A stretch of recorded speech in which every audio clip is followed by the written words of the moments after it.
People are amazing. And this world has a large supply of incredible people doing incredible things that have a story to tell. Stories that encourage, inspire, and are just plain interesting. Join us on the 1st and 15th of every month as David Disponett meets with interesting and inspiring people that, well, he just wants to talk to. Fair enough. Of ones you buy in the store, the illegal ones I purchase. Fair enough. Do you do TRT at all? Yeah. We talked about this, remember? Yeah. Yeah, we did. Okay. Yeah. Yeah, because you get the... pellets. Yeah, that's right. I forgot about that. Shit. Yeah, that does not sound pleasant. I mean, it's better than getting poked with a harpoon once a week. I do it 3 times a week. Or 3 times a week.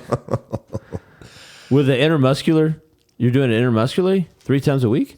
I just put it in my butt. Yeah. Like, is that what intermuscular means? Okay. In the muscle. Yeah. Okay. Yeah. Well, there's yeah. there's in the muscular and there's subcutaneous, which is in the fat. Yeah. So I was doing the subcutaneous on my stomach for a while, but like I like a couple times I like hit a nerve or something. It was very uncomfortable. And then You hit a nerve in your subcutaneous?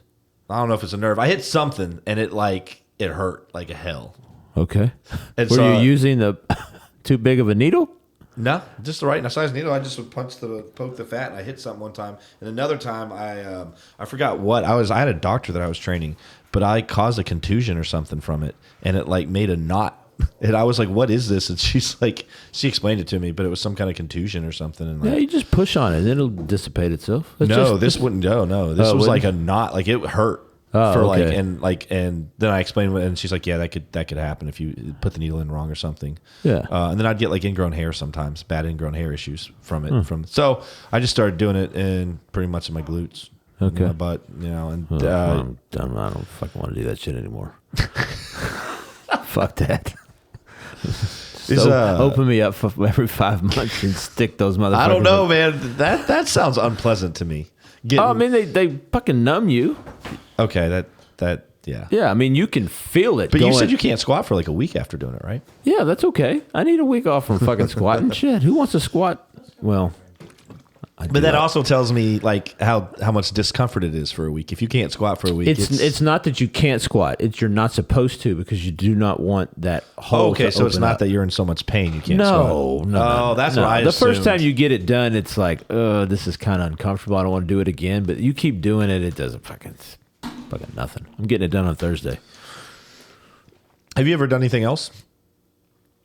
Like name it. Have you? So you've growth hormone, SARMs, Winstrol. What'd you think of SARMs? D-ball's the worst. I don't know. See, here's the thing. I don't know much about anabolics, or under the counter, black market, whatever.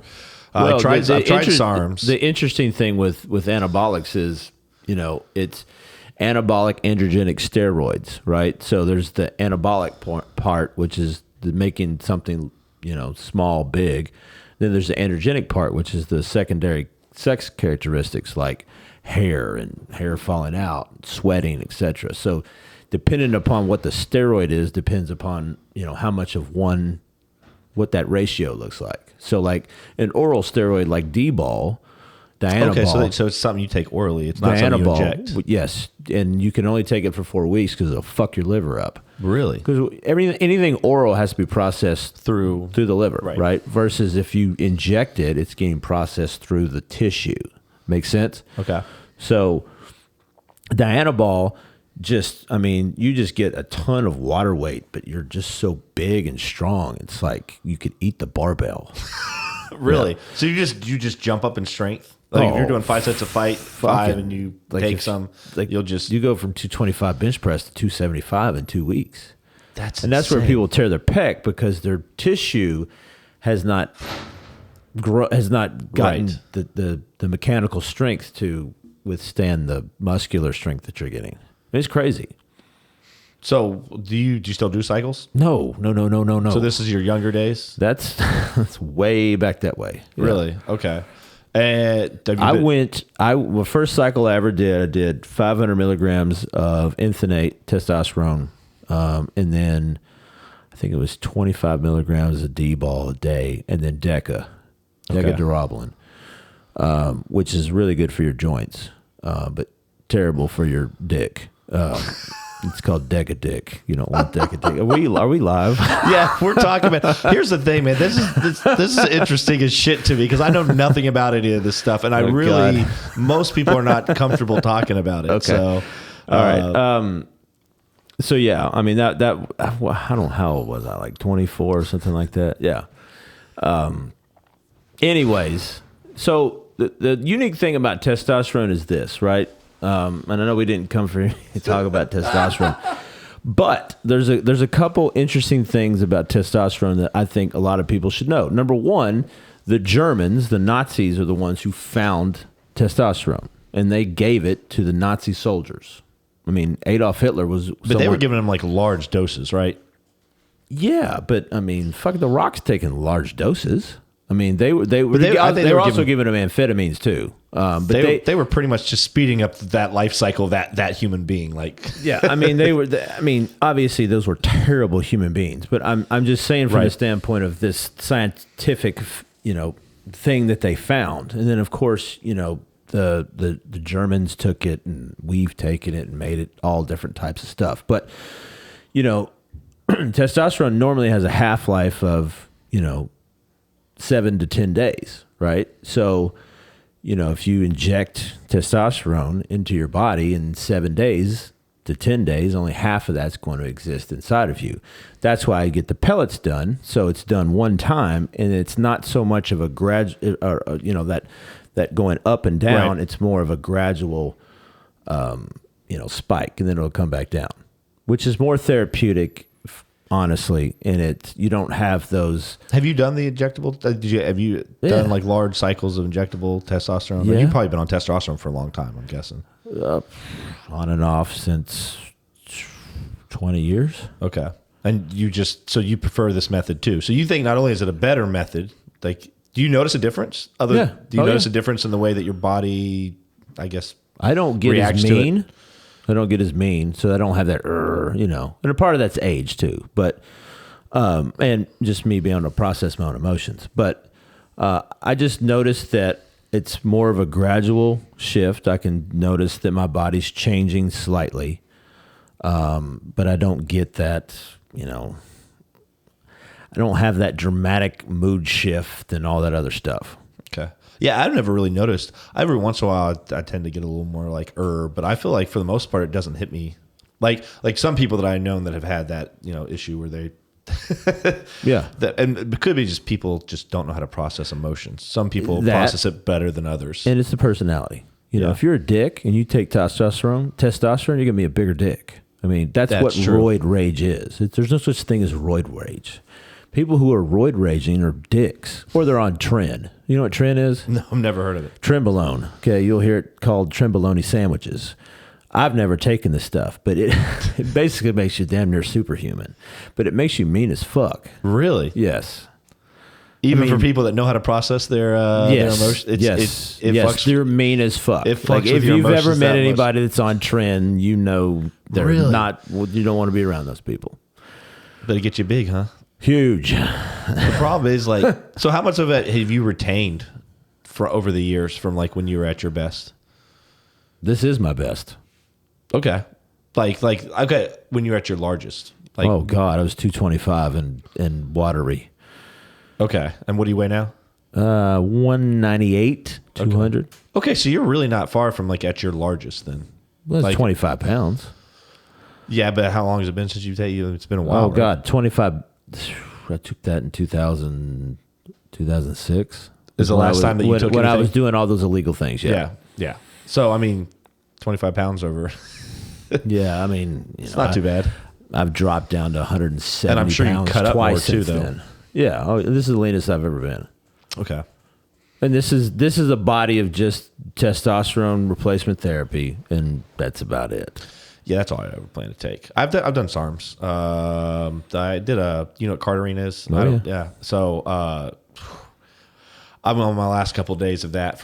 I do usually do 3 months of it. Yeah. I definitely notice a difference when I go on it and when I come off of it. The energy levels. Yeah.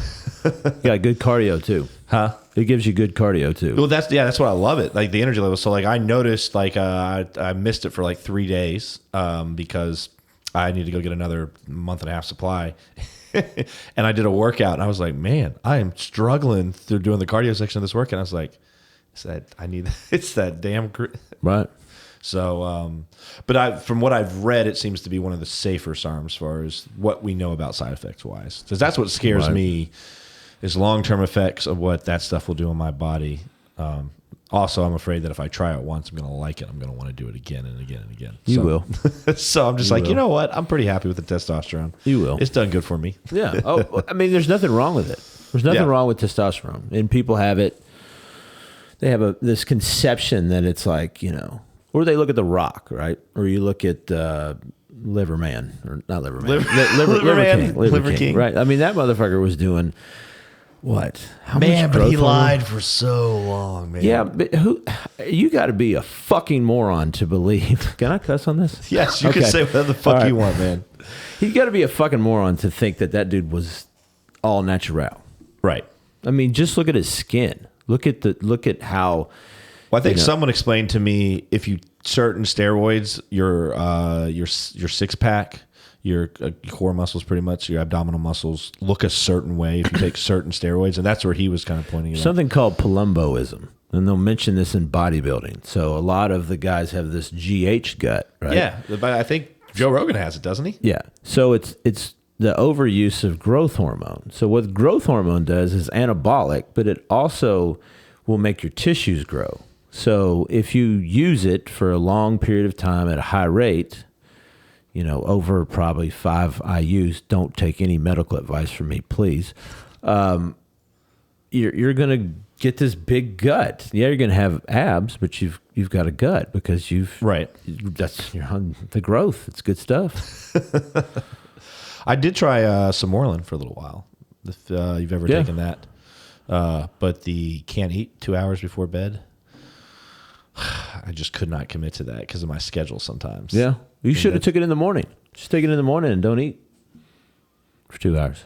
Fuck, man, I never even thought about I never even thought about that. Mm-hmm. So it mainly just needs a 2 hours. Yeah, you don't need any carbs. So you don't want that peptide to use what you're eating. You want it to actually, metabolize the fat storage. You don't want it to do its thing on the food that you're eating. Does that make sense? Yeah, I never would it work even better if you did like cardio in the morning, like arrested cardio? Would that help probably some research thing will tell you that it does. I don't know. Yeah. Anyways, but yeah, so I took it for I think it was a 3 month supply, and I did it for like a month and a half, and I noticed it seemed to help. It helped with sleep. That was the other big thing that they so that's why they were like, take it before bed because it will help you get to a deeper sleep, which is an important super thing. Important. Sleep is hugely important. There's a lot of people who don't sleep. Yeah, I had a client that she slept 3 to 4 hours a night. She does it every single night, and her body literally, and I mean literally, is falling apart all around her. Like she has like just all kinds of bones breaking, like all kinds of stuff, and I just feel so bad for her. And I just wish she would just quit one of her jobs because she says she doesn't financially need it. I think she just doesn't have any. I don't know. Maybe she just likes to work. But man, if she would just. Some people are addicted to stress, bro.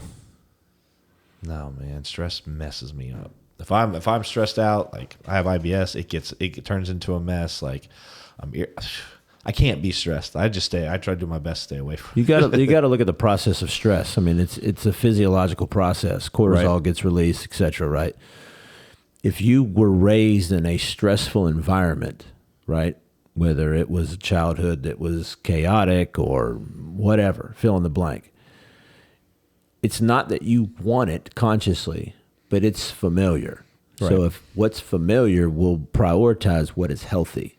That makes sense. So you will create that in your life somehow, some way, whether it's the constant overworking. I mean, all of your workaholics, you're validating yourself through your work. Right. To create this chaotic situation that you feel like you have to do X, Y, and Z. So with your life coaching business, is this like something that you bring up to a lot of people and they don't even realize it? Like they have no clue. Self-awareness is the greatest superpower one has. It is emotional intelligence to understand what are my behaviors, why do I have them, what is the root cause, what is the narrative that I have about myself. that I enter into all of these different relationships. Like a lot of people will come to me and they will have relationship problems. And I'll tell them they don't have problems, they have circumstances. And then they want to argue that they have problems. But that's a separate subject matter for another day. But it's, what is the root cause of this? Why do you keep meeting the same person just in different bodies? Something you're attracting, something that you are sending off a vibration that is attracting the same person. And it's like, what is the universe telling you? So how do you help people through that to I guess, identify when they're running into that type of person, or to change that vibration so that they can attract something that's more suitable to them? Well, changing the vibration is a longer process, because people have to learn to trust themselves. They have to learn to tap into their intuition, which we all have. We just, not everyone is engaged with it. They're not in touch with it. Well, it's hard when you're on your phone and you're constantly it's hard to even connect with your own self, right? Like self-awareness, I bet you is at its all-time high right now, because fake self-awareness, like believing one thing but being a completely different, because cognitive dissonance. Yeah, because of the internet. Like I even catch myself sometimes. We use TikTok to upload like snippets from like this, but I'll get on there, and next thing I know, it's been 20 minutes, and I'm like, what? Right. Like you just get going, but it disconnects you from the whole world too, from like communication with other people, yourself. It's horrible. Traumatic events happen. You got big T trauma, you got little T trauma. The thing that people sometimes have trouble acknowledging is that we all had childhoods, right? We all had parents, and whether our parents were great or not great or whatever, they had a certain amount of tools that they gave us based on maybe tools that their parents gave them. So that you have this hereditary traumatic, programming that goes from one generation to the next. And, you ask, how do you help someone? Well, you have to first identify, what is currently the biggest challenge that you have? And I most likely can be able to show you that this challenge is a direct reflection of a narrative that you built about yourself when you were developing your brain, your personality, right, based on how your childhood was. And, based on, certain situations. I'll out myself here. So, I've struggled with body dysmorphia. We just talked about my steroid use. I mean, you don't use steroids unless you have body dysmorphia, okay, period, unless you're a professional athlete or something. I wasn't. So, at probably somewhere around 9 or 10 years old, I was carrying some extra body fat as a 9 or 10-year-old. Who cares? But, a family member made a snide comment, and I took that shit to heart, Really? And I rode with that for 30 years. And, just that one comment, and then plus of, other things that have happened along the ways, my first real girlfriend that I ever had, she always compared me to her ex-boyfriend, who was a CrossFitter and was ripped. And it's like, why can you not be ripped like him? Again, we're just feeding that narrative that I already have. And now I've put myself in a situation to now exacerbate this narrative. And so I'm going to continuously drive this narrative home, and I'm going to use my body as a way of validating my existence, when in all actuality it doesn't say shit. When did you start? Was it 24 when you really started working out? Or you already 19? No, 18. 18, okay. Mm-hmm. And then 24 is when you put the full throttle into it, huh? Well, you got in the fitness industry, and then people, hey. Were you training by then at 24? I started training at 21. Really? I've been training 20 years. I did not realize that. Mm-hmm. You start, and well, that's right, because you've opened up gyms, right? 50. Yeah. Who was that for? Gold's Gyms, Urban Actives. I've done a few one-offs, like we did some Gold's Gym franchises in Washington, D.C. I did a gym in Florida called Sequence Fitness. Okay. So you've helped some other gyms, like I've just done Everybody gyms. Fights. I've done here. Yeah, what happened to them? That they were real popular here. I know. I hear that name all the time. Lexington is too saturated fitness-wise, and that's all. Really? Yeah. It's just the model for what that was would have worked better somewhere else. Okay. We did everything we could to make that work, and Were you part of it? Yeah. Okay. I found it. I'm the one that found the concept. Really? I did not know that. Okay. I've just heard it talked about a lot because I'm around BJ, and BJ's around a lot of boxers, and they were part of it too at one point in time, right? Yeah. Okay. We had BJ there. That's how I met him. Oh, okay. So that's how you guys. Okay. I Connecting the dots here, man. Yep. But back to me, just right. kind of talking about this whole life coaching thing. It's like, the narrative that you build about yourself as a kid is really what's going to continue to predominate as you move forward. And if you don't have any self-respect for yourself or self-love for yourself, nobody else is going to have it either. Right. That's why we have terrible fucking relationships that people get into, because they accept less than they deserve. And then we get the genders pitting each other against each. Well, women are all this way, or men are all this way. When that's not true, right? It's person by person, right? Everybody's individual. Everybody has their own shit. Right. We don't live in a society that wants us to own our own shit, right? And a lot of how we are as individuals is not our fault. It is our responsibility, but it's not our fault. We didn't raise ourselves, we were taught a certain, skill set, and we've had right, exactly. So, I like coaching people. I think I've always coached people. So what are like the first few steps that you do with people to start trying to get the information you need out of them, right? Just ask them questions. So do you have like set questions, or do you get to know the person a little bit and then you know what kind of questions you need to ask once you start to build that relationship? No different than the way that I train people. Okay. Everything is done on the fly because everybody's different. If I have the same set of questions, I may miss something for somebody. Right. But if I ask open-ended questions, I sit back and shut the fuck up and let them talk. Odds are nobody's ever asked them these questions before. Odds are nobody listens to them every day. Odds are what they've got on their chest is something that they've needed to get off their chest. Right. So, I want to create a safe space for people that they can liberate themselves. They're not going to open up if they don't feel safe and comfortable. Bingo. 9 times out of 10 anyway. Bingo. So. And the information that sometimes people give me, it's very, very tender. So. What? Oh, you're good. Damn cat. Damn. You a cat person at all? No, I'm allergic to them. Oh, really? Well, good thing. I have my inhaler in my pocket. So. Well, it's a Siamese, so they're not. There's no such thing as a hyperallergenic cat, but they're closest thing to it. Right. So hopefully it'll be fine. It doesn't upset. It hasn't acted up yet. It won't. So how long you been doing the life coaching thing? I know that's like a newer addition to tie in with the fitness, which I mean, honestly, in a manner of speaking, you've already been life coaching, right? 20 years. Yeah. I mean, people have been telling me things, the personal things about themselves, and letting me listen to them talk since I was probably 8 years old. But as far as like as a career, since COVID opened the doors for that. Do you think that experience or the time that you've spent with people training has kind of helped you 100% put you in a position where you only really feel way like that I could do it would be that.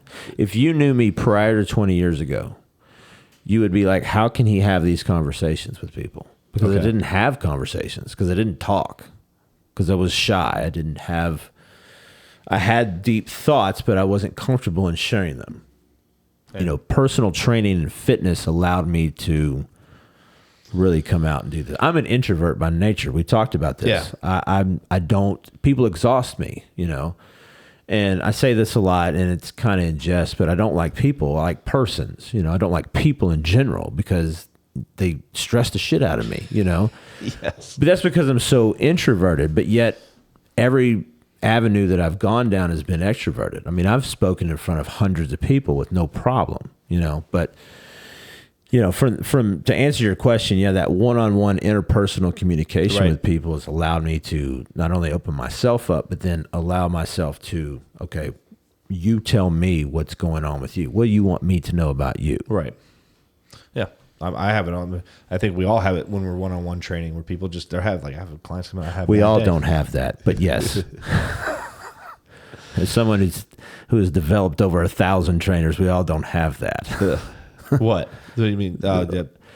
Some people don't have what we're talking about. Oh, I see. From you're being, saying just in general with yes, that is true. But for those that do, yes, that's what makes a good trainer. If anybody wants to know what makes a good trainer, it's not that you got 10,000 exercises in your portfolio, right, or that you can regurgitate all this scientific nonsense. That's not what makes a good trainer. A good trainer is someone that can relate to literally anyone, whether they're 500 pounds, 150 pounds, professional athlete, or 85-year-old grandmother. That's a good trainer. I think you can say it any better. And I think I would know. But yeah, I've had clients come in, like one client a few weeks ago. I might have mentioned this last time we talked. She just came in and she was having a bad day, and she pretty much was like, I don't want to talk to you. I want to just work out. Just tell me what to do. And I just need to, I need to. But don't you love that honesty? Yeah. Well, I kept trying to talk to her. I talked to her and she was quiet. And then I was like, oh, and I asked her what was going on. And then that's when she was kind of like this. And I was like, all right. And I just shut up. And then when she was done with stuff, I'd tell her what to do next. And I think she just needed to just beat the crap out of herself in the gym, and she needed to work through whatever she needed to work through mentally while she was doing that, and didn't need me distracting her. Yeah, but that honesty that she has, I just want to come in and do this. Like, she's telling you what she needs, right? People don't do that. Well, I hope people that are comfortable with me and know the type of person I am, maybe they wouldn't do it with other people. I mean, she's a pretty open person, but that my clients get comfortable enough that they know they can do that if they need to. Think about doing that in a relationship, though, right? If people did that in a relationship, say, "Hey, this is what I need," right? That's how most of my relationships are. Well, good, because they don't last. They don't last long if they don't. Because I don't.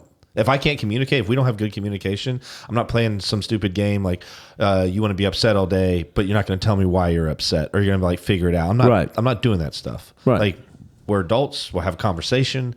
If we got a problem, let's work through it. 9 times out of 10, we can work through it. It's not even that big of a deal. But yeah, and if we can't do that, and I can't figure that out in the first couple of months, like, I don't got time for this. Right. But, a large portion of people, relationships are mirrors. What you see in yourself, you're also going to see in somebody else. And then you're going to trigger yourself going back, right? Because you see something you don't like about yourself over here.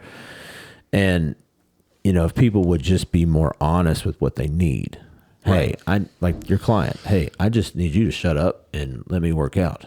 Yeah. Great. I don't know why people aren't more honest. Thank you for giving me well, it's because, that also makes them vulnerable. Bingo. People don't like to be vulnerable.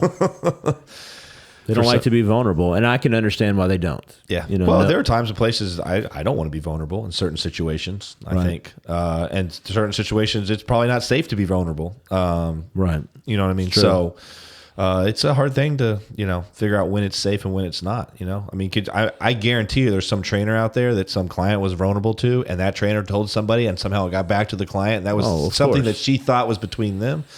And then how much harder it's going to be for her to be vulnerable in front of another trainer or something like that again because of that. For sure. So, absolutely. So has that been your main focus? I mean, have you tried to grow the personal training business much, or has your main focus been kind of like you're really feeling like your calling is talking to people and helping them in life in general? I think a lot of people need it these days. My calling is all of these things. So not one kind of dominates another. They all intertwine with each other. Yeah, well, of course. But as far as like from a business standpoint, most of what I've been focusing on with my social media is on life coaching. Okay. Now, that means I'm getting more personal training clients as well. Oh, of course. Because again, now you're tapping into somebody that, hold on a second. He's a trainer and he understands my emotions. I want to go work out with him. Well, yeah. Who wouldn't want a life coach as a trainer or vice versa? I mean, right. Because they go hand in hand, right? They do. I mean, training for me, it boosted my confidence. Not that I had too big of a confidence issue, but I was getting a little chunky, but like it just made me very confident. I always had problem talking to women in my 20s. Started working out and feeling better about myself. That like just went away. Right. Completely. And I really adhere to good fitness and healthy eating. Yeah. I mean, it's a confidence booster. I mean, like I told you before we even got on this, like 19 years old, I'm mad at the world. Right. I mean, that's where I went, and I went to war every time. Every time I worked out, I was going to war.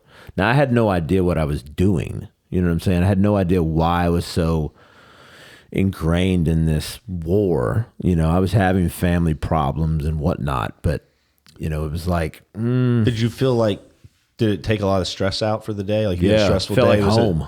Like this like, is home for me. Like after working out, you Yeah. feel like you were like Yeah. level. It's like medicine. It leveled you back out. Yeah, well, I mean, when you're 19 years old and you see things that are going on and you're upset about them and you Can't control. You can't control it. You don't know that you can't control it. You don't know that you have minimal control of anything other than your emotions. You don't know how to process your emotions because nobody's taught you. You know, you're going to grab a hold of something, and working out was what I grabbed a hold of. That's better than so many other options. So many other options it could have been. I don't drink. I don't do drugs. Did you ever drink? Really? Not really. No, Okay. it's just something that doesn't feel right in my body. Okay, that's fair. It's There's a lot not of that people. I don't have a problem with other people drinking around me. Hell, I go to Vegas with buddies and they do whatever they do and whatnot. I don't care. I'm just not going to drink. Okay. Yeah. There's nothing wrong with that. I mean, honestly, it's probably a good thing that you don't, especially as far as fitness is concerned. I mean, Right. was it like 36 hours after the last time you drank? It messes with your recovery. Or up Yeah, to it's 36. terrible for recovery. It's terrible for sleep. It's terrible for a lot of things. It's also great for a few things out there as well. I'm sure it's great for a few things that I'm missing out on. But you know what? Hey, I'm good. Yeah. Well, here's the thing: if you're happy where you're at in life and who you are and what, like, Yeah. why change it? Why change rock the what's boat? work? Right. Exactly. Yeah. So, so you who taught you how to work out then, or did you slowly just like kind of just like Arnold. really? I mean, no, I didn't have any mentors. I mean, you know, I can't say that. This is a lot. I mean, my dad worked out when I was a kid. So you learned some of the basic movements. Yeah, through that? and he would teach me a few things. So if I had to say anybody, it was my dad. But you know, as I got older and I was in the gym by myself, I mean, the internet was kind of in its infancy. This is early 2000, right? So I would get something and print it off. I took it to the gym with me, and I'd be like, I'm going to do this day. And then I would go get men's muscle and fitness magazine, and I'm going to go do this shit. So that was how you were. That was how I learned, right? Learn new things. I remember reading those men's muscle. They would teach you stuff. They would have some good articles in there. They had some bad shit in there too, but yeah, they'd have some good stuff. I in don't there. even remember the bad shit. Exactly, you don't remember the bad shit. But my knowledge base of fitness, Right. was I had I hated working out. I absolutely hated it growing up. Despised it. But my buddy, we had an older gentleman that had a gym in his basement, and he would like coach us. He's like my first trainer, I guess. And so he'd work me. We do this full body workout once or twice a week. I'd come over there, and he had these fitness magazines in there, and I'd read them like when I was in there, and we'd try different stuff. It was interesting, but looking back now, like I wouldn't have even known if something was bad. No, you wouldn't have, because you had it was a fresh slate. You had no idea what you were doing. But he had a good little strength training routine that kind of he took you through, and it was pretty good. I wish I had actually committed to it and actually cared. I hated doing it, but it was like my mom was like, "You should do it." I'm like, all right. My buddy did it, so it was just something to do. And then again, I got into it at 28, 29 years old. When I got into it, you know, it became like my outlet for everything. And then it was like, I see these other people like training people to do what I'm doing. Like, what's that about? So I would watch them. And then I was like, I don't really want to do that. I want to be a strength coach, or I want to be an athletic trainer. Right. That was my deal. Because I was at UK getting my kinesiology degree. And then my mom came to me and said, hey, I'll buy your first certification if you will give it a shot. I was like, okay. So I remember dedicating an entire summer to reading this certification. It's so much information. Yeah, it's too much information. They're all bullshit. But I can't say that because I'm on the executive board of one of them. But that's... It taught me some stuff. I learned some It will stuff. teach you a few things, but it doesn't teach you the intricacies of what it takes to be a trainer. It takes personality. It takes They teach connection, you the technical relations. skills. It takes you, yeah. That's all they do is teach you the technical. You've Right. got to have the communication. Yeah, you got to already have that. But there are some pre-programmed. things, some basic templates some basic things they could teach you. Right. So anyway, I got my first certification, and then Gold's Gym, Richmond Road. So have you been? So you started here in Lexington then? Mm-hmm. We don't have a Gold's Gym at all. Nope. So 2 years after me being a trainer, I worked my way up to having a position where I trained all the trainers. So I went from being a trainer in one gym to the next day over 20 Gold's gyms and every trainer in that 20 gym territory in 3 states. So does that mean you get to build, like, did you have to build programs or did you have to do some kind of? My job was to train them how to train. Okay. So essentially my job was to keep them highly certified, educated, and give them continuing education. And so I did that until we sold the gyms in 2012. Is that when the last one was here? Okay. Mm-hmm. Yeah, I worked out one this last summer, but it was in Charleston, South Carolina. Oh, Gold's Gym's everywhere, yeah, but just not here. It's a good gym though. The old pictures from old Venice Beach and stuff. There's some cool ass pictures in there. Where too? Oh yeah, hell yeah. Yeah. So personal training, life coaching. What's next? Hey man, I'm just kind of rolling with it for the ride, man. Here for the ride. So we were talking about you got a sauna. Yeah. How long have you been doing that for? Let's say probably a year and a half now. You notice a big difference when you first started doing it? I mean, I've always used a sauna at a gym. Okay, right? okay. So it's you just the first time you actually got one for that. Well, I mean, I don't have a gym membership. Haven't had a gym membership in freaking 10 years, but I've been used to using a sauna, right? Okay. But I notice a big difference. When I use it at night and go to sleep. I mean, I go to sleep faster. It's great right before bed. Yeah. My favorite part is it just leaves you relaxed. Right. Aslan, come on, bud. What are you doing? Yeah, I do it 4 or 5 times a week. It's one of my it's also my my treat for a day of hard work. Yeah. Sitting back, relaxing, sweating your ass off. Yes, it feels so good. It's great. Taking a nice shower afterwards. This cat. He's got a personality. He does. He's a really cool cat. Well, he's my cat, so of course I got a personality. He's got a personality. He's adopted your personality. Yes, he's mirrored me. For sure. It's pretty awesome. Well, what else do you want to talk about? What else you want to talk about? I mean, shit, I can talk about anything. I can talk about my conspiracy theories. I mean, I can talk about anything. What do you got? Give me a conspiracy theory. Oh, God. I don't want to get put on the list again. List again. Yeah, I mean, we could talk about... Am I going to get demonetized even though I'm making $0 You don't want me to go through my 9/11 conspiracy theories because you're just going to get demonetized. So we'll leave those out. But give me one that you believe. Because I think there's a lot of people that have conspiracy theories and they're not conspiracy theories. If you actually look it up, that's like... they're real. I mean, COVID, we all know COVID was bullshit. I mean, for real. I mean, they spent all this time pushing a vaccine. Mm-hmm.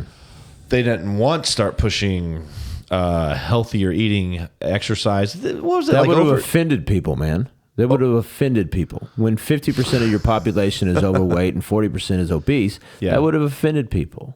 Well, I'm sorry. Sometimes you got to offend people to help people. I'm offended that you're offended, But, yeah, I mean, we could have done that. Or we could have done something even simpler. We could have just said, hey, go take vitamin D. Because vitamin D has shown, which I knew from the very fucking beginning. Isn't it like a stupid high percentage, though, the people that take vitamin D? I take it every day. 10,000 units a day, buddy. 10,000 IUs a day. I started taking 10,000 IUs a day of vitamin D. And I have not gotten COVID one time. I haven't either. I take it. It's like, so I have my little pill tray of all my little supplements, my vitamin D, A, B, and I'm taking it every day for like the last couple of years. It's always been. We could have done that. We could have just done that thing, because people aren't getting it from food. Most people are vitamin D deficient. Most people are magnesium deficient. We could have just said, hey, take these vitamins. Old people. If you want this vaccine, we'll let you take it, whatever. But everybody else, go back to normal. Yeah, but there's no money that way. Exactly. You got to follow the money. I mean, I think most people honestly are on the same page as we as us in the aspect of like COVID was a way to make a shit ton of money and see to a certain extent. Did you ever hear? Sorry to interrupt you, but did you ever hear Pfizer? Did you ever hear that before? This whole thing, Do you ever remember what the fuck Pfizer was? Yeah, of course. I know what Pfizer was. Okay, you may have cognitively known that it's a drug company. Yeah, that's about as far. But they're that's not about the advertising at fucking sporting events in the Super Bowl. No, so that, I just knew it because it was just one of the largest pharmaceutical companies. But that's as far as I don't even know what drugs they make, right? I just knew they existed. And probably Viagra. That's maybe how I know it, because there wasn't a movie about Viagra, Yeah, so it was that's probably the only reason why I know. That's probably why I know. Not honestly. because I use it, but just because of that movie. You take testosterone. If you're using Viagra and you're taking testosterone, man, you got some fucked up shit right now. You're in trouble. Boner pills.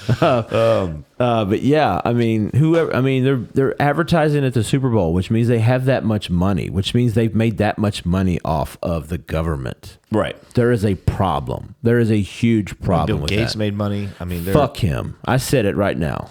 Yeah, I'm okay with that. He has more farmland in the United States of America than any single owner. He owns more farmland in the United States of America than anyone.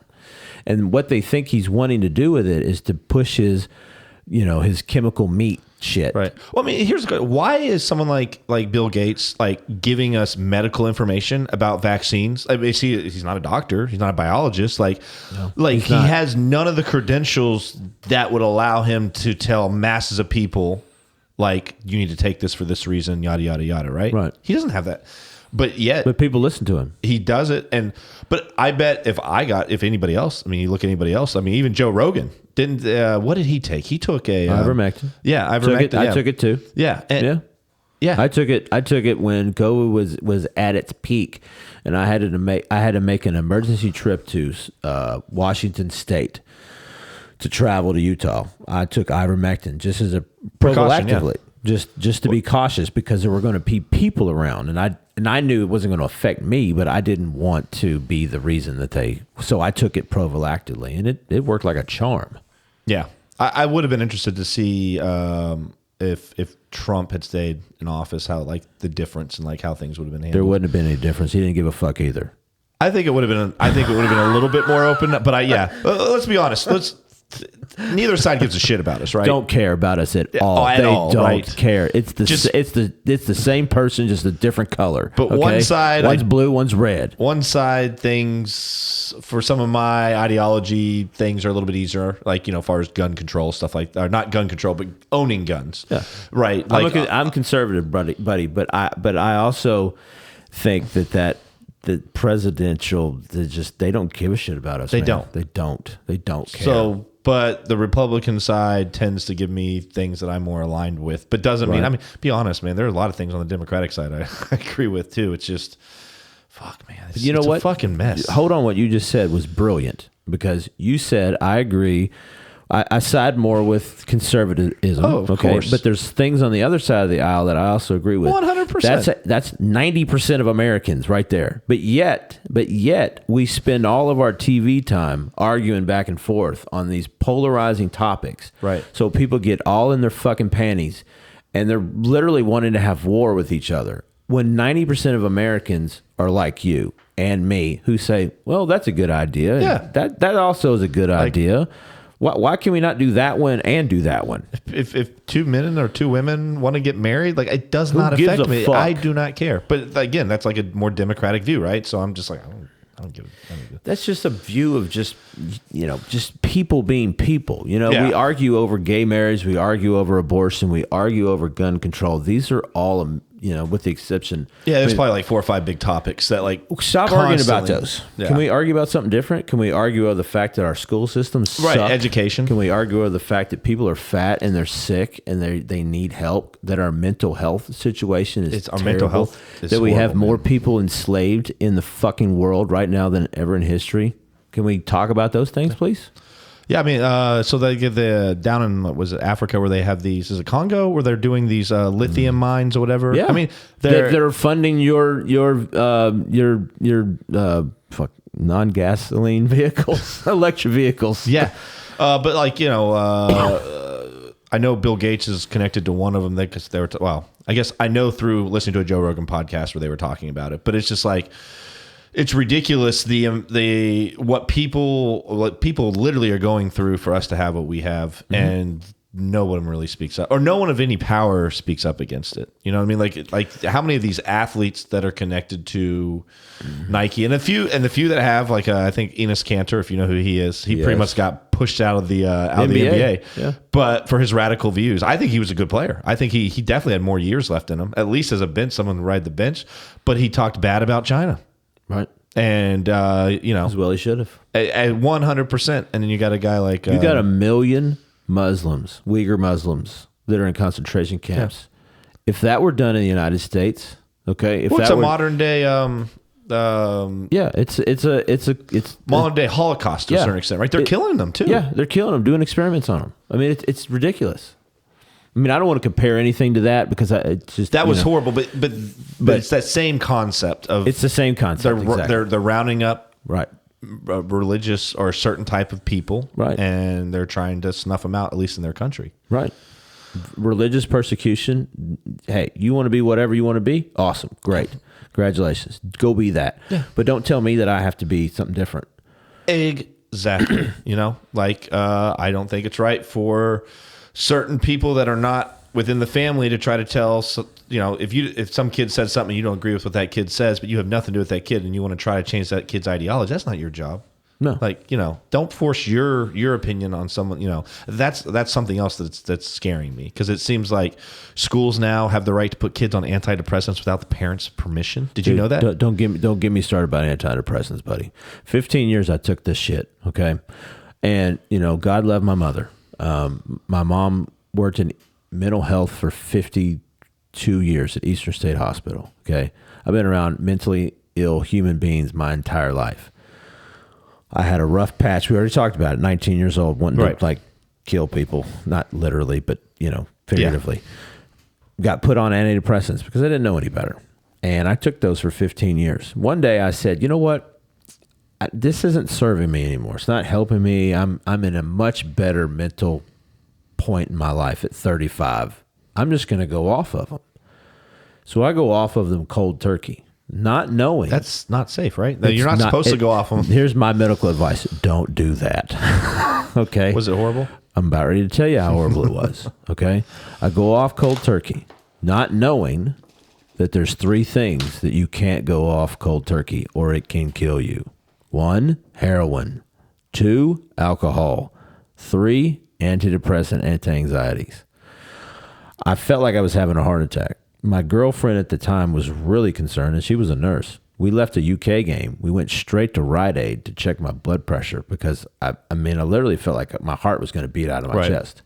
I was so exhausted from that experience, but me being me, I'm going to go to work tomorrow. So I go to work. I train one client, and I cannot move. I cannot get off the couch. I felt like my body had been, like I'd ran 4 marathons. Holy shit. Yeah, it was awful. And so I take to my bed, which I never do. It's not me. That's just not my personality, but I had to rest it off. And come to find out, I had withdrawals. And I was going through basically DTs like you would go through if you were, on alcohol. Did you take like a small amount, or did you just No, I toughed it out. 3 or 4 days? It was about that much. Okay. Yeah, maybe 2 days. Yeah. But my girlfriend at the time was really helpful and was kind of coaching me through it and like helping me get through it. Had it not been for her, who knows what would have happened. I'm very much against antidepressants. I'm guessing there are some people that it really can help, genuinely might need it. But the research says that it's not that depression isn't based on serotonin levels. That's the meta-analysis that just came out not 6 months ago. Well, one of the few things that I agree with from Andrew Tate is he talked about, and pretty much that he thinks that a lot of people that are depressed have an issue or hole in their life that they're not wanting to confront, or they need to figure out. There's something going on in their life that they need to confront, they need to handle. Yeah. Whatever that is, and a lot of times they don't want to, and it's easier to take an antidepressant than just This gets more into my, spiritual sense, but we're not humans having a soul experience. We are a soul having a human experience. Right. This is the body that we're residing in. We're going to reside in something else after this life is over. And I think that people go through things because their soul is tired. And to your point, yes, to confront things. There's something that we're not confronting. Depression is much about the past. Anxiety is much about the future. So when we're talking about depression, it's like things that have happened back here that we haven't dealt with. We haven't actually taken the time to seek out medical help. And it's not always talk therapy. The traumas are held in the tissues. You working out is one of the ways of releasing some of those things. Yeah. Yoga, meditation, sauna, being around people that are actually good for you, not bad for you, not triggering you, etc. So to your point, yes, when clients come to me and they say, I am depressed, I said, that's an inaccurate statement. That's not true. It's not true that you're depressed. You may feel depressed, but you are not depressed. Because what you just said is you are depression. Depression is you. You're no longer Sally, Jesse, Raphael. You're depression. And that's not true. You're adopting by your words ownership of something. What you take takes you. And that's an inaccurate statement. You can say that I feel depressed. I'll accept that. But you can't say that I am depressed. Right. So, yes, there's a lot of things in life that people go through that they do not deal with, either because they have locked it away and they don't remember it. They don't understand how the monumental impact it has had on their life that really dictates how they move forward, because it was so traumatic. And I've had those experiences with people when they realize, oh my God, that happened.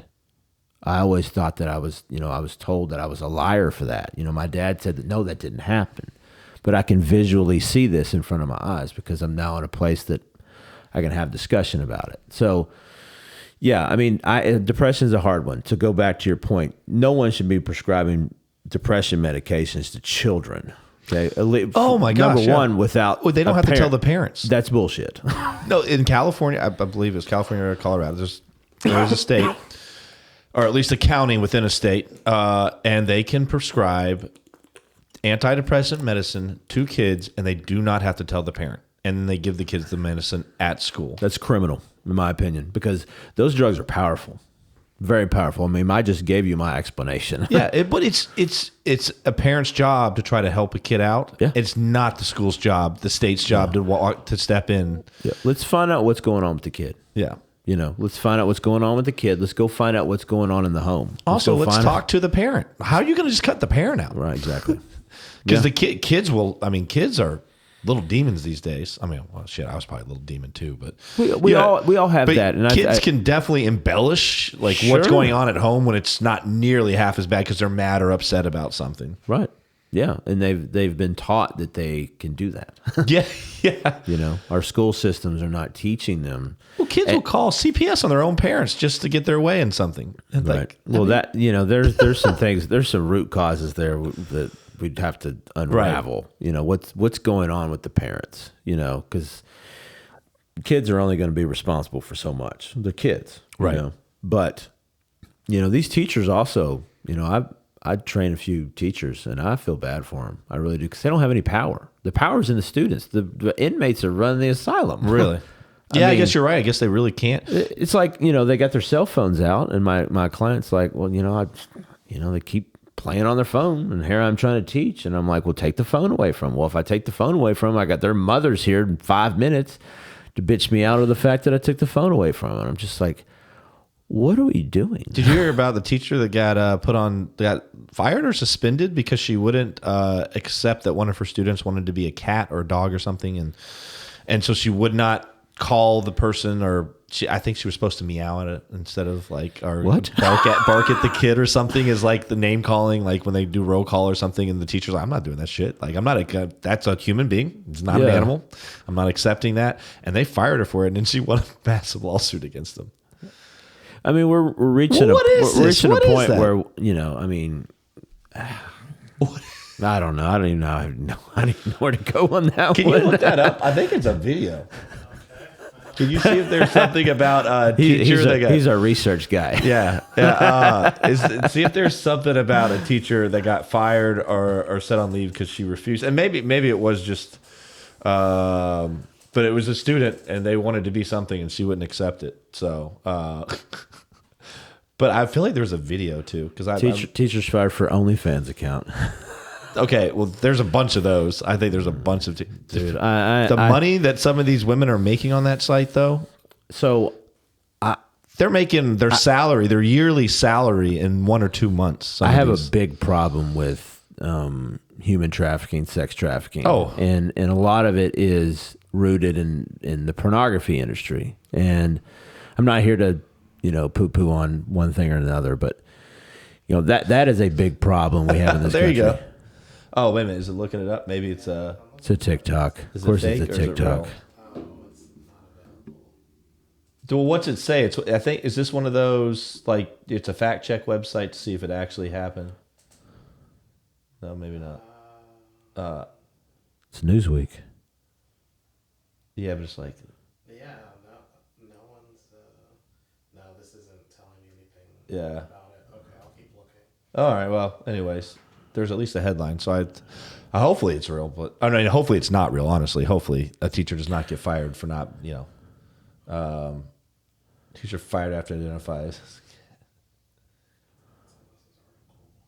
Yeah, I would be fired too if you tried to make me. I don't know, man. And it's like, but like I thought, when I got older, I'd look at the younger generation and be like, okay, I get it, but I don't. To a certain extent. I mean, I think we're doing some weird things. It's like, I am all about people being who they are. Well, yeah. Okay. If you want to be a cat, by God, go be one. However, if you're expecting the rest of us to get the memo that you're a cat, and we say, sir, ma'am, I don't know what you want me to do. I mean, they'll tell you.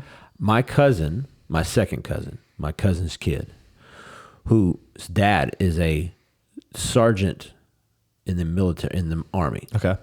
23-year career in the Army. It's yes, sir, and no, ma'am for everybody. Okay. He's been taught this, right? He goes to school in Washington State because they're stationed in Spokane.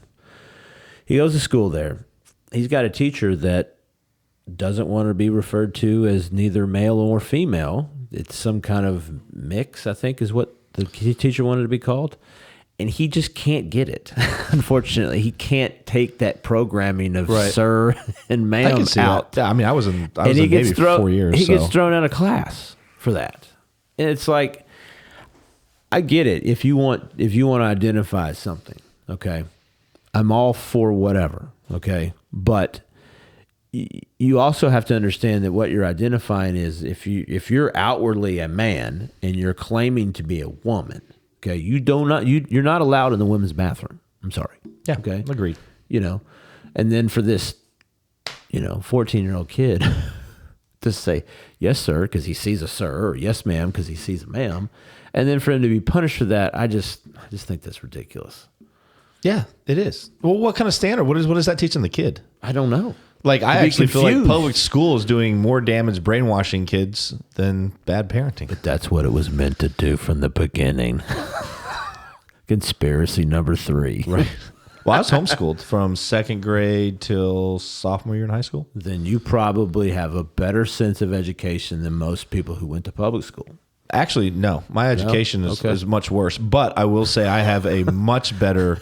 you're well spoken, so we'll give you that. Communication, right? So, like, I feel like it really helped me with what soft skills and like street skills. Just like stuff emotional intelligence, like things you need to do to genuinely enjoy and make it through life, right? And you got to. I think I have good problem solving for most. Critical thinking. Just I think things that are extremely important that are very overlooked. I do some stuff with Dunbar High School, and the kids over there, they have no soft skills. I mean, like I went to a job fair and I set up this thing doing like, I thought I'd do selfies. So I did like headshots, kids call them selfies or whatever, but I thought it'd be fun for the kids and they did, but they'd come up and they'd be like, all right, so what do you do? And I'm like, huh? And literally I'd have to get them to speak up. They don't shake hands. They don't have eye contact.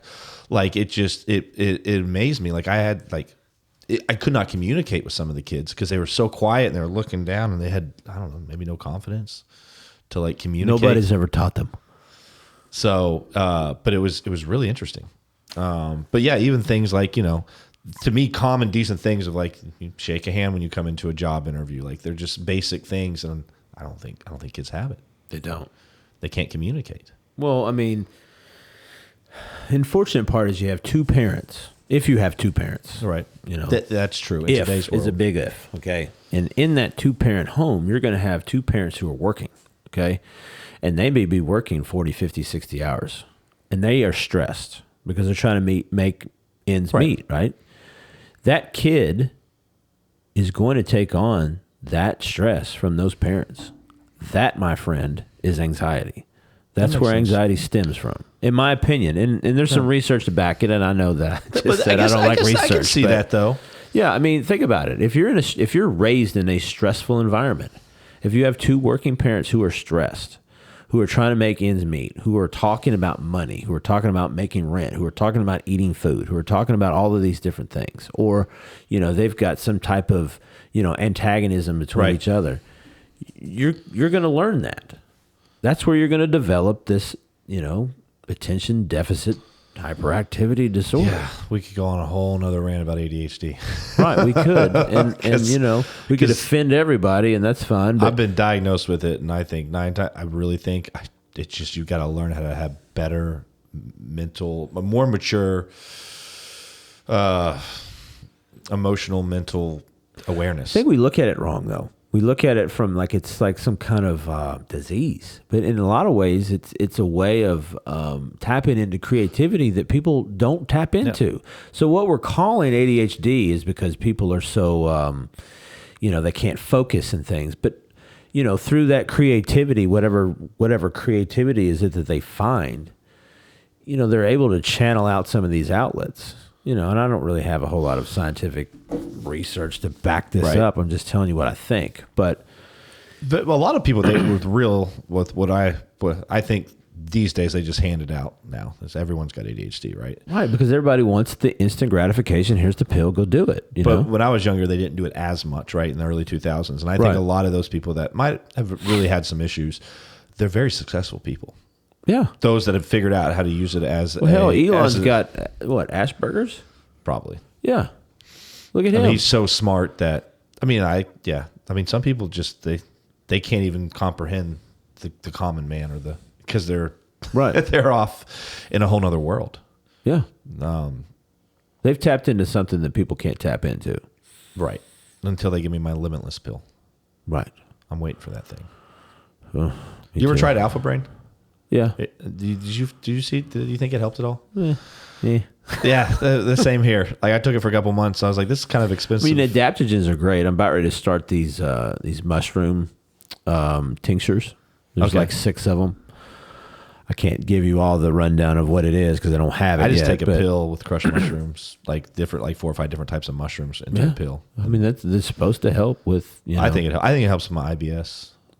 Also, the other thing that I take that I think really helps in general, because I'm bad at eating enough vegetables, I take one of those green powders. Yeah. And I genuinely think that that's worth it. Yeah, for sure. $40. Absolutely. A month. Yeah. Well, it's been pretty fun, man.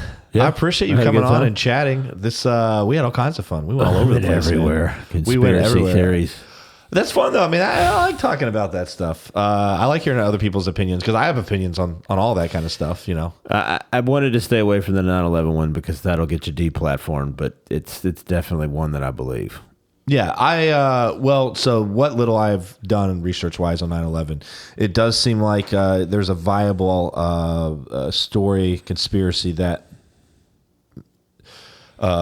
explosions were put in and they were set at exactly where they needed to be set to actually make a building fall, and it happened in theory as the plane was hitting the building. And so, like, I've watched some videos on engineers explaining it and stuff, and it seems very convincing. And then if you look at some of the pictures and stuff, again, seems very convincing in, like, the way that some of the steel... Well, also, if we're going off the information, the engineer explained how an explosion should happen, right? Mm-hmm. Because I don't understand that the math or whatever. And then he explained, and he shows the explosion and how... And I'm like, well, if that's really how an explosion should look, or this is how this should be done, if, you know... then yeah, that's what it looks like to me. Anybody that looks at it and thinks that I'm crazy, that thinks that this was done as an inside job, tell me why it looks like a demolition.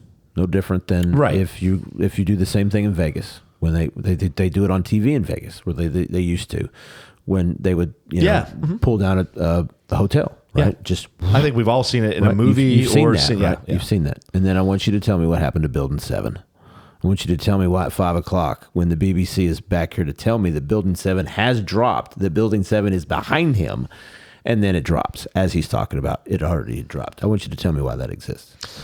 Yeah. So, and then finally, who got paid? Right. Because somebody got paid, and a guy got paid a lot. But that will probably go down as one of the biggest. I mean, we'll 100 years from now, we'll have like more facts, and we'll probably actually maybe that'll be something. You'll never know. You don't think so? No. You don't think they'll ever release it? No, I think things done like this, to your Andrew Tate example.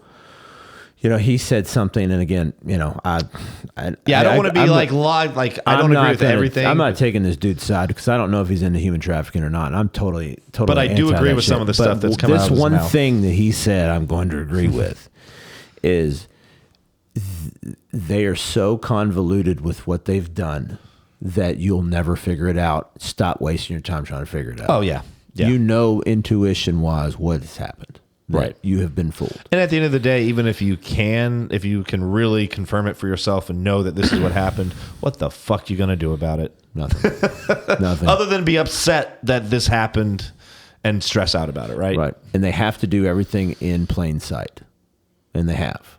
The fortunate part is cognitive dissonance is a bitch. You don't want to believe what you see with your own eyes. You don't want to believe that. Because it's upsetting. Right. It's very upsetting. It goes back to what can you do? Right. Like, you don't want to be you don't want to know that COVID was you were lied to. You don't want to know that because it would be upsetting to you. So what we need to do is we need to get more people behind a third party, or not even another. Just get rid of the party system and we just need a real candidate. The tree of liberty needs to be refreshed from time to time with the blood of patriots and tyrants. Yeah. Thomas Jefferson. He knew when he wrote and helped write the Declaration of Independence, the Bill, all that shit, right? When they were constructing this country, he knew that someday somebody was going to have to take it back. That's why the Second Amendment was put into place. Period. And there's enough Americans I think something like that, I don't know, man. Let's put it this way. For anarchy. It is closer. It is probably closer to be taken away from us than ever before, though, I would say. Yeah, well, that's by design, bro. Yeah. I mean, this is all New World Order, man. I mean, the question is, Illuminati is real. Will people stand up and fight when the time comes? I don't know. They didn't when Rome fell. So, I don't know. I'll just disappear, though. I don't know. We'll see. We'll see what happens. One last question. Yeah. Buff Gandhi, where did that even come from? Okay. I gotta. Here's the long and the short of that. Okay. So, very traumatic experience that I had. A high school friend and client. It was going to be her first child. She, trying to get pregnant, miscarriages. She finally got pregnant. Boom. 1 week away from a scheduled C-section, and it's a stillborn. Okay. Meaning the baby's dead inside of her, which I cannot even imagine how traumatic that is. Yeah. So it affected me because I was training her the whole time, and she was a really good friend of mine during the whole pregnancy. The whole deal. So we filmed the whole thing. It was all over online. I mean, we had a fucking audience for this thing. It's like, you pregnant people can work out. Yeah. So she has a stillborn, and I go into I write. I'm just a writer by nature. I've written 3 books. Well, I wrote 1 book, my second book, Your Time Is Now. I wrote it in 1 day in basically memory of this event, right? Anyways, I was writing some other things on my email list, and a client came up to me and said, hey, I really appreciate what you're writing. It's kind of like Gandhi-esque. And I was like, Gandhi? He's like a skinny little Indian man, It's like, well, what about Gandhi with muscles? And I said, well, okay, that's kind of has somewhat of a ring to it. So I tell this story to another client of mine named Tina, and she said, that's not your name. Your name is Buff Gandhi. It's a good name. And I never called myself this, by the way. So, well, other people have people have talked about you as Buff Gandhi to me. Exactly. I mean, I have it tattooed right here. But I in the fitness industry, when I would go to conferences and speak at conferences, people would call me this because I was using it as a hashtag. Well, yeah, if it were, I mean, it's good Right. marketing. At that point, the hashtags was like a new thing. So I'm going to hashtag this thing, right? So I just kept every post hashtag. And anything I post to this day, I still use that as a hashtag. And it just stuck. And here we are. So. Well, shit. All right, Mr. Buff Gandhi. Right. Well, thanks for coming on and hanging out with us Anytime. tonight. Appreciate And, you know, Yeah. kick-ass take names helps people out there. That's right. Tupac is the greatest rapper of all time, by the way, just in case anybody was wondering.